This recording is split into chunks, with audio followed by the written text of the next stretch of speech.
From roughly 1500 to 1900, one of the most transformative and devastating movements in human history unfolded across the Atlantic. More than 12 million Africans were forcibly taken from their homelands, not as travelers, not as migrants, but as people reduced to cargo.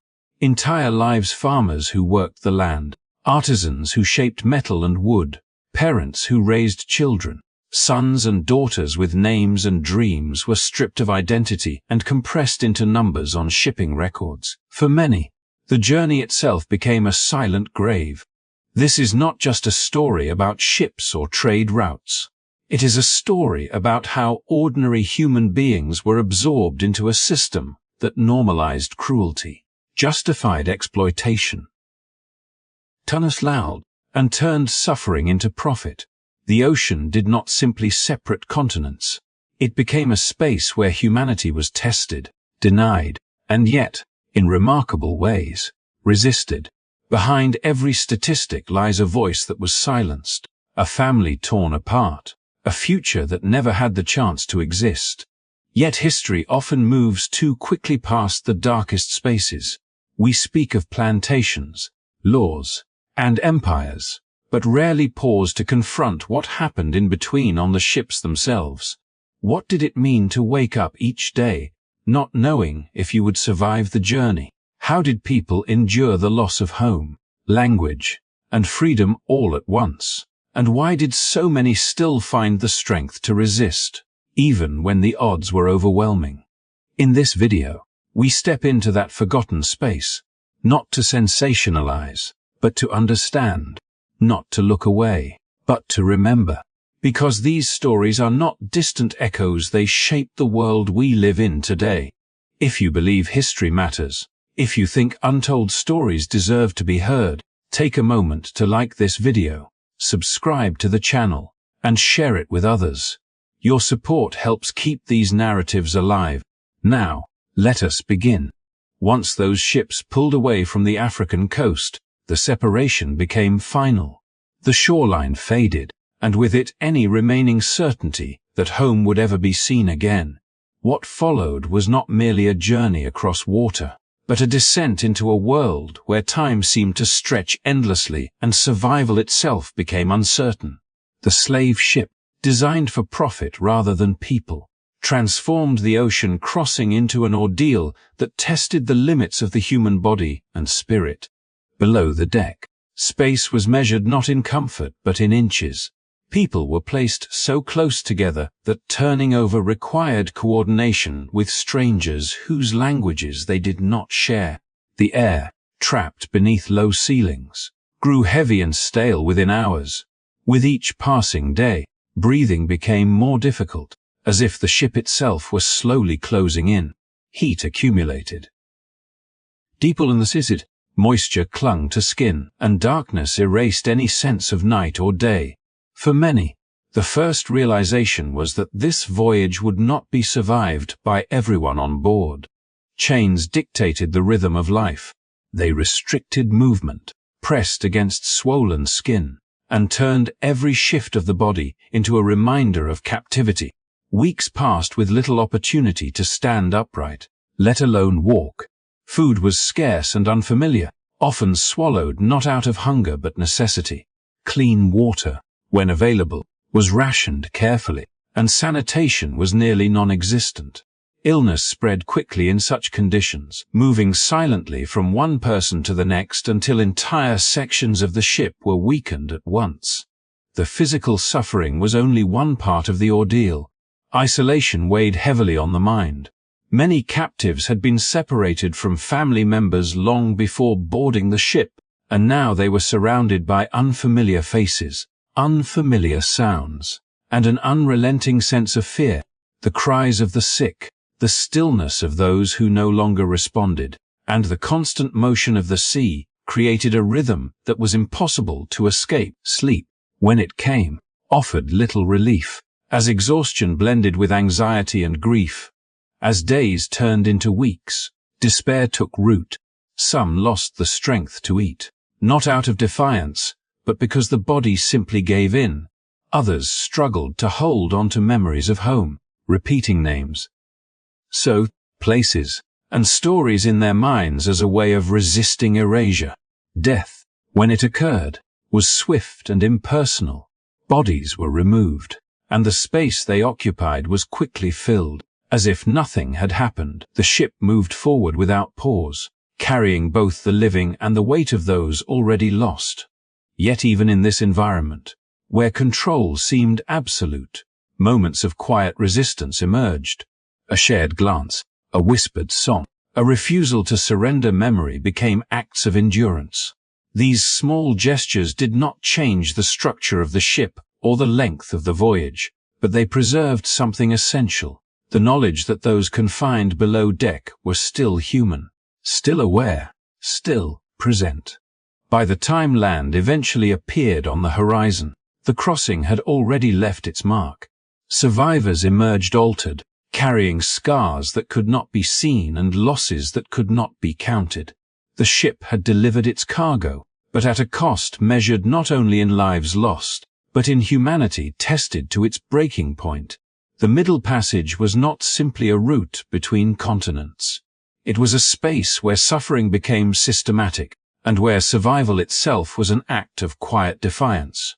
As the voyage dragged on and conditions below deck worsened, another reality became clear, one that governed every decision made above deck. The ship was not guided by compassion, nor even by a basic concern for human survival, but by calculations of value and loss. For the captains who commanded these vessels, people were measured in terms of profit, and the ocean became a place where moral boundaries dissolved beneath financial logic. Every slave ship operated within a commercial system that rewarded delivery, not mercy. Captains were under pressure to arrive with as many captives deemed saleable as possible, meaning strong enough to be sold upon landing. Those who fell ill, grew weak, or disrupted order were no longer seen as people enduring hardship, but as liabilities threatening the success of the voyage.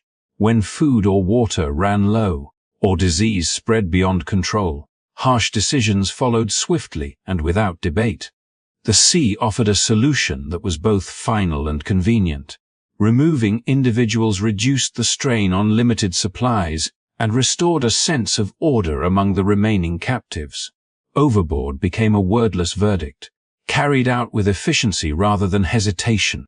For those confined below deck, the sudden absence of a familiar presence was understood immediately. Someone who had been there the night before was simply gone, leaving behind only silence and the unsettling knowledge that survival depended on forces entirely beyond one's control. In some cases, this practice was reinforced by insurance policies that transformed loss into compensation. Ships could be insured for the value of their human cargo, but only under specific circumstances. Death by illness or neglect might lead to financial loss, but deaths caused by drowning were treated differently, framed as unavoidable accidents at sea. This distinction encouraged decisions that appear unthinkable today, yet were argued as reasonable within the language of commerce at the time. The most infamous example of this logic unfolded in 1781 aboard the British ship Zong. Overcrowded and poorly managed, the ship ran into navigational problems that extended the journey far longer than expected. As disease spread and supplies dwindled, the captain and crew chose to throw more than 100 captives into the ocean, claiming necessity. These actions were not hidden. They were recorded, documented, and later debated not as acts of cruelty, but as a financial dispute between ship owners and insurers. When the case reached court, the focus was not on the lives lost, but on whether the insurance claim was valid. Human beings were discussed as damaged goods, and the ocean deaths were compared to the loss of cargo such as horses or merchandise. No criminal charges followed. What shocked the public was not the act itself, but the cold clarity with which it was justified. The incident revealed a system in which morality had been subordinated entirely to economic interest. For the captives still alive on other ships, this reality was sensed even without knowledge of specific cases.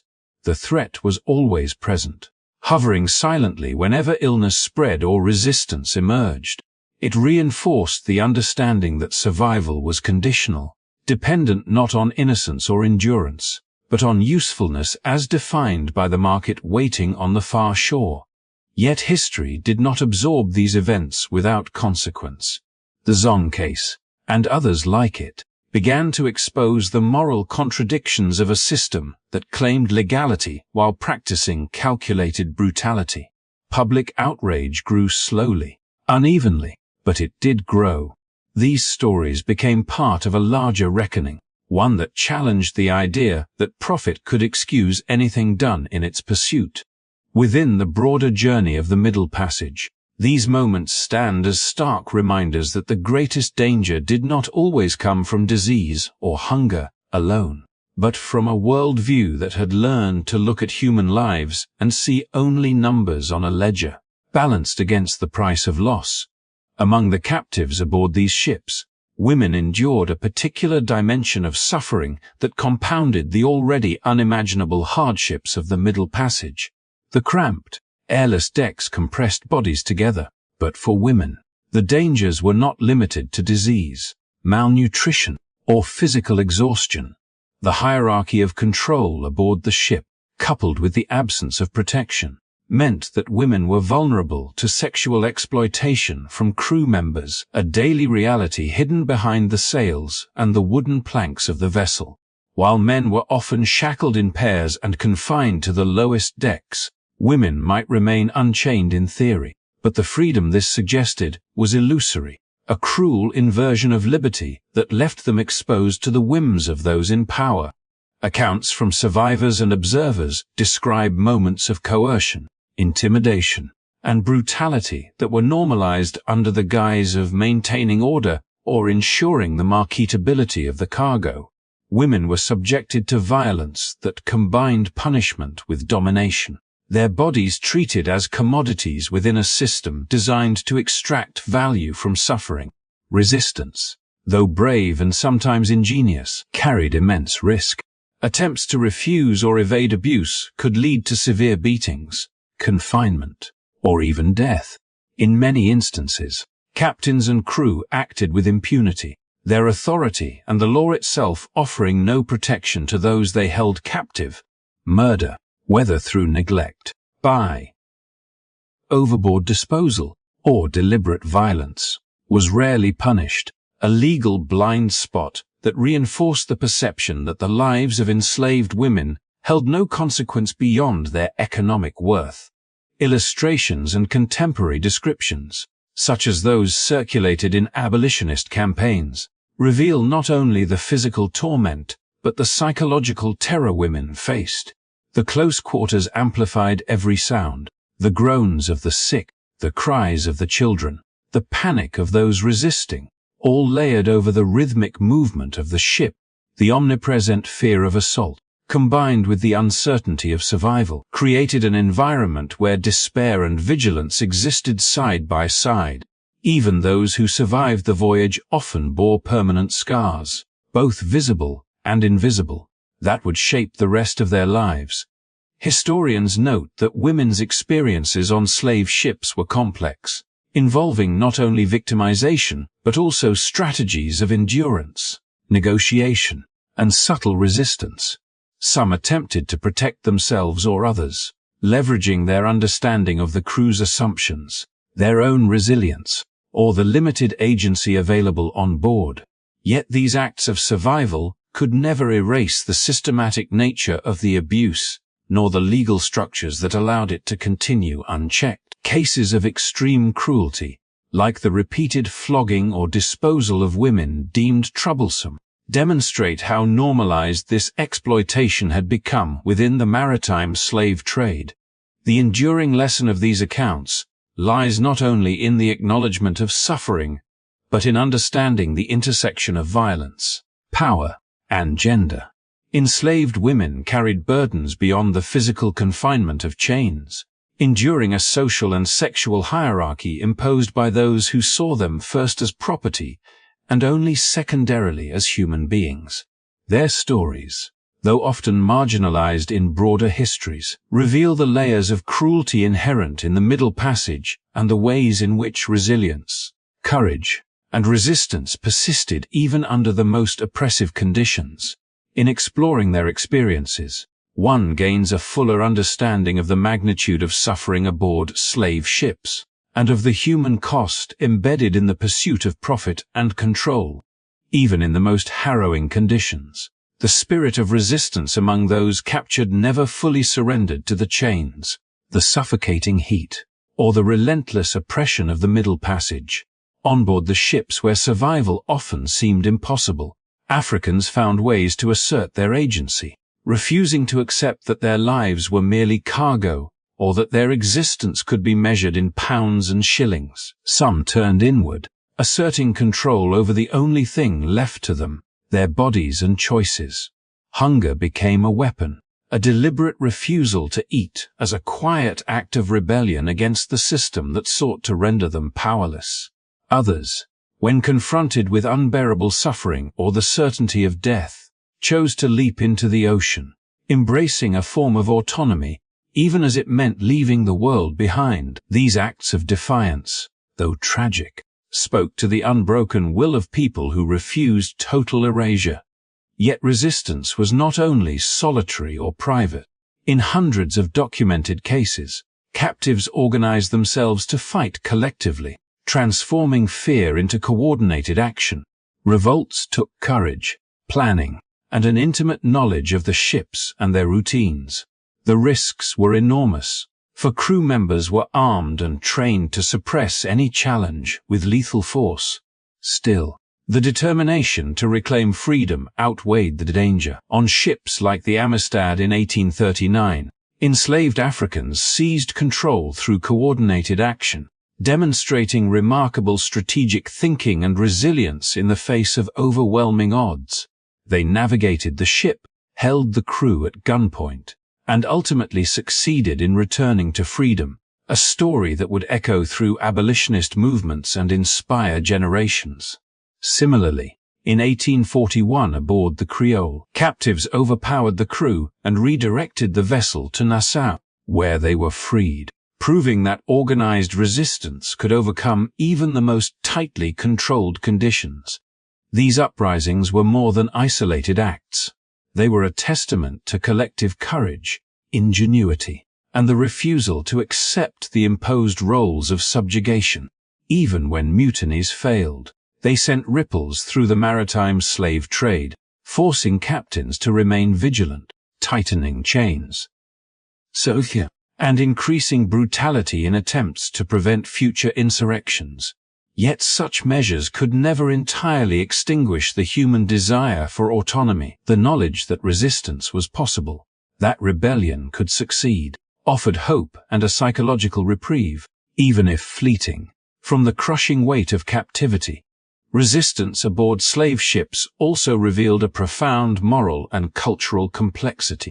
Captives shared knowledge, coordinated acts across language and tribal divisions, and drew on memories of home, survival skills, and warrior traditions to confront the immediate danger. These acts challenged the notion that enslaved Africans were passive victims. They were active participants in their struggle for life and freedom, asserting identity in the very space designed to erase it. Every act of defiance, whether by hunger, escape attempts, or armed revolt, was an assertion of humanity against a system that treated people as objects. Through these stories of revolt, survival, and courage, the Middle Passage emerges not only as a space of unimaginable suffering, but also as a theater of resilience and ingenuity. Captives transformed fear into resistance, demonstrating that even in the darkest moments, the human spirit could assert itself. These narratives remind us that history is not only measured by oppression and loss, but also by the relentless pursuit of freedom, the refusal to be silenced, and the enduring hope that lives on even amidst overwhelming adversity. By the late 18th and early 19th centuries, the horrors of the Middle Passage had become so visible, so undeniable, that some European powers began to introduce regulations aimed at limiting the most extreme losses of human life aboard slave ships. Yet even these measures were rarely motivated by compassion or concern for the people who endured such suffering. They were measures to protect investment, to ensure that the human cargo retained its marketable value. Space was mandated, surgeons were sometimes required, and the number of captives permitted below deck was limited, but the intention was profit preservation, not humanitarian care. Still, even within this merciless calculus, the mortality rate of enslaved Africans gradually declined. Where 1 in 5 might have perished during earlier decades of the trade, by the early 1800s, survival had improved marginally, though the journey remained a nightmare of confinement, disease, and despair. The ships eventually reached the Americas, and those who survived disembarked into a world that had been reshaped by their forced labor, their stolen freedom, and their resilience. The African diaspora spread across continents, establishing communities, cultures, and identities in the Americas and Europe that persist to this day. These people carried with them memories, traditions, and the indelible mark of a history defined by both extreme cruelty and profound endurance. Their survival was not passive, it was an act of defiance, a statement that humanity could not be erased by chains, by hunger, or by fear. As we reflect on this past, it is impossible to ignore the layers of suffering endured, nor the courage, creativity, and resistance that accompanied it. From those who organized revolts on the deck, to those who protected one another in small acts of solidarity, to those who refused to surrender their identities, the story of the Middle Passage is as much a story of human resilience as it is of human cruelty. The transatlantic slave trade reshaped societies, economies, and lives, but it also left a legacy of cultural richness, determination, and an enduring will to survive that cannot be erased by history's darkest chapters. Thank you for joining us on this journey into one of the most painful chapters of human history. By learning and remembering, we honor those who suffered and recognize the strength they carried even in the face of unimaginable adversity. If this story moved you, if you believe in the power of history to teach, inspire, and illuminate the human spirit, please like this video and subscribe to the channel to continue exploring untold stories from our shared past. Your support helps keep these narratives alive and ensures that the voices of those who endured the Middle Passage are never forgotten.